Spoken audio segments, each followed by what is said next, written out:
On a vu partout sur les réseaux sociaux, ça n'arrête pas. Ouais, c'est une vraie onde de choc émotionnel. Incroyable, incroyable. Tout à fait sur les réseaux. On prend juste les talons de mesure comme les réseaux sociaux.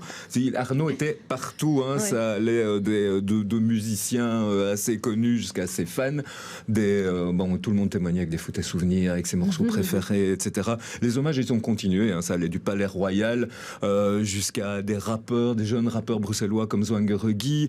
Puis il y a eu, je ne sais pas si vous l'avez entendu, Coachella, c'était Stromae, le grand festival du désert californien. Il a dédicacé tout son concert à Arnaud. Il a demandé au public américain de lui rendre hommage, de l'applaudir et de faire du bruit pour Arnaud. Donc ça c'était pour Stromae. Et puis on a vu les carnets de condoléances. L'ancienne Belgique va ouvrir aussi aujourd'hui un carnet de condoléances à partir de 18h, de 18 à 23h, c'est à partir d'aujourd'hui. Et hier par exemple sur BX1+, une heure spéciale d'Arnaud entre 19 et 20h, proposée par notre collègue Sébastien Van Mulder. C'est encore une manière de témoigner de sa carrière. On va peut-être déjà écouter un morceau, parce que Arnaud on le connaît en solo, mais c'était d'abord des groupes et un groupe Tissimatic qui a vraiment marqué le début des années 80, qui a été vraiment innovateur. Les Anglais nous l'enviaient. On va écouter Oh là là là, c'est magnifique, c'est un de ces tubes.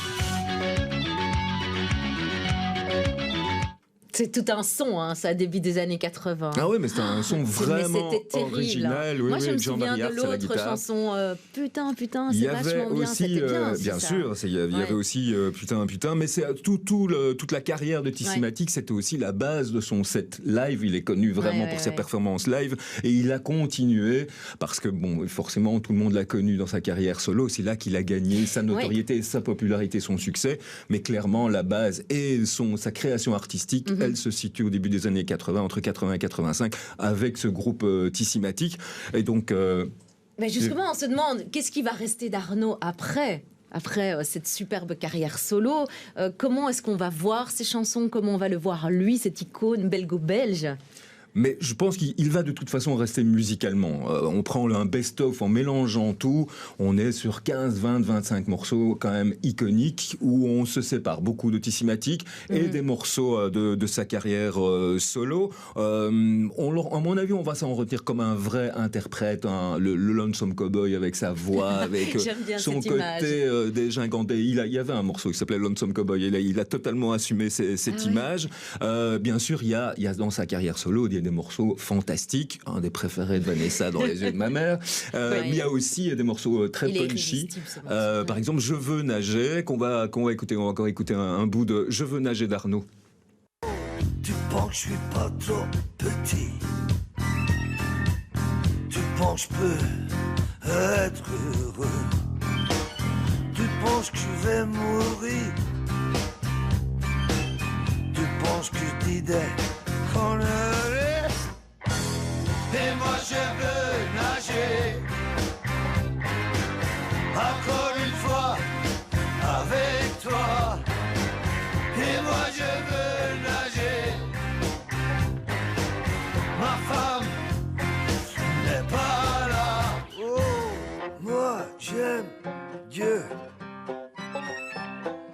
mais je fais ce que je veux. Ah oui, il fait ce qu'il veut, mais c'est une voix.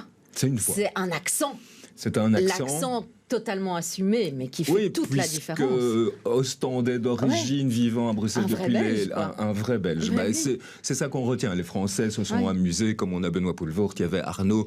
Il faisait le bonheur des plateaux télévision avec son humour, son côté anticonventionnel. Ils sont des interviews aussi magnifiques parfois. Sans filet. On l'a beaucoup entendu, vraiment son filet, il avait son bagou. Mais pourquoi qu'on ne répétera pas toujours ici, hein. On ne répétera pas tout. On pourrait. Mais ce qu'on retiendra aussi, c'est beaucoup de reprises. Ouais. Et il a incarné des reprises de manière magnifique. Tout le monde connaît les filles du bord des mers. Donc c'était vraiment formidable. Puis il a aussi repris mélangé du David Bowie avec du Dutronc, avec la fille du Père Noël en duo avec B.J. Scott. Mais il a repris du Brel, il a repris du Serge Gainsbourg. Donc il a vraiment incarné en tant qu'interprète un vrai grand interprète. Et d'ailleurs, on va certainement encore reparler de sa carrière, de ses duos et de ses reprises, puisque pour son prochain album, parce que vous l'avez entendu, juste avant, dans ces derniers jours, il a voulu encore retourner dans son studio, comme il a eu envie de retourner sur scène une dernière fois. Il est retourné en studio, encadré par ses fils, et il a fait une reprise, La Paloma à Dieu, un morceau de Mireille Mathieu, parce que Mireille Mathieu, il était archi fan. Il disait en France, il y a deux choses qui me plaisent, c'est la Tour Eiffel et Mireille Mathieu. Et donc, il était vraiment fan, sincèrement fan. Et donc, il a mis au point un duo. Ils vont le faire à distance. Elle n'a pas encore enregistré sa partie, mais Arnaud a enregistré la sienne, de La Paloma en Dieu. Et ce morceau, on va le retrouver, puisqu'il y aura un album posthume qui sortira normalement en septembre. Donc, forcément, en septembre de cette année. Et c'est un album familial, hein, les enfants, les fils. Un album familial avec ses aussi, fils. Il y aura certainement des compositions originales, puisque ses fils composaient aussi pour lui. Et donc, et voilà. Et avec ce duo avec Mireille Mathieu. Et donc, on se donne rendez-vous en septembre pour ça. Et à n'en pas douter, l'album sera un succès et en tout cas acheté certainement quand même, comme souvent avec les albums posthumes, malheureusement. Donc, malheureusement. Bon. Merci beaucoup, Pierre, avec pour plaisir. cet hommage rendu donc, à Arnaud qui nous a quittés ce week-end.